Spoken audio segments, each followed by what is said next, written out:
បន្ទាប់ពីឃើញគេផុសក្នុង Facebook ថាថតកម្លាំងនៅអ៊ីនម៉ខ្ញុំមកជួយដែរខ្ញុំឃើញសិតតែបងមកជួយបន្ទាប់ពីចេញធ្វើការឬចេញពីរៀនពេលល្ងាចនេះបានច្រើនខ្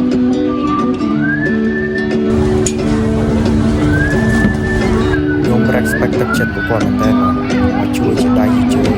រួមទៅដោយក្តីអាចមកពួកយើងទៅអ៊ីនម៉ស្ទត្រូវការដល់គុំខ្លាចថាអត់មានអីធ្វើមានការងារធ្វើគ្រប់គ្នាបងដល់បងអាចសួរបងពាក់ការកំហុសបានថាត្រូវការកំណត់កន្លែងណាពួកគាត់នឹងប្រាប់តាមផ្នែកផ្សេង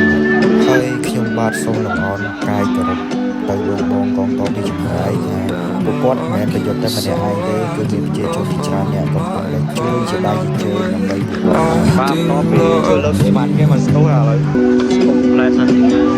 បាទដោយតែបានឃើញចឹងមកតបពីលើកអីវ៉ាន់យ៉ាងខ្ញុំអរតែនៅផែនខត់ពងតែលើកអីវ៉ាន់សុកបងគាត់ចែកនំប៉ៅឲ្យអរគុណពួកគាត់តែលៀនណាស់ហើយតំបន់ក៏ដឹងឆ្ងាញ់គឺកៅអៅដែលខ្ញុំជួយលើកបងណាធ្ងន់មែនតើមកលើកពតឲ្យសិតតែអីវ៉ាន់បងដែលបានចែកជូនមកអរគុណទឹកចិត្តពួកគាត់មែនតើតាំងពីម៉ោង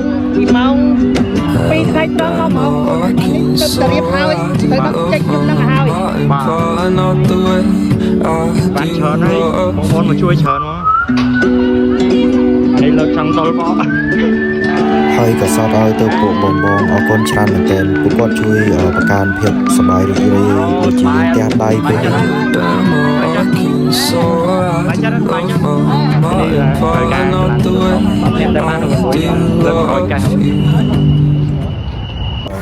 សស្ដីមកឥឡូវខ្ញុំឆ្លៃទូរស័ព្ទគាត់ចង់ឆាតអត់ថានៅខាងអ៊ីម៉ូឥឡូវហ្នឹងខ្វះថង5គីឡូ10គីឡូ20គីឡូខ្វះបាត់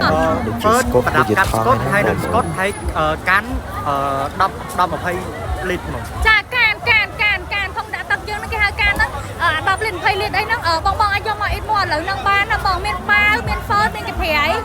មានស្កុតមានអីអញ្ចឹងណាឥឡូវក៏ពួកយើងរកទិញដែរប៉ុន្តែរកទិញអត់ទាន់ចឹងបើសិនជាបងឃើញវីដេអូនេះហើយយកមកអ៊ីម៉ូបានណានៅនេះពេលបងមកជួយបងគ្នានេះអាចមកស្តង់មកបហាបានគាត់បានចែកអាហារពីជួយលើកពីបានគេ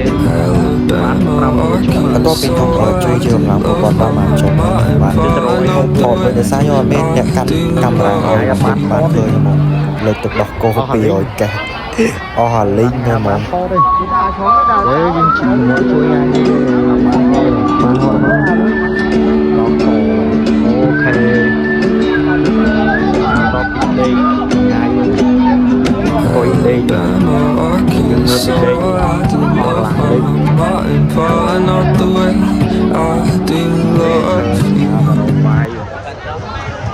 អើយឃ្លៀនស្ទះដល់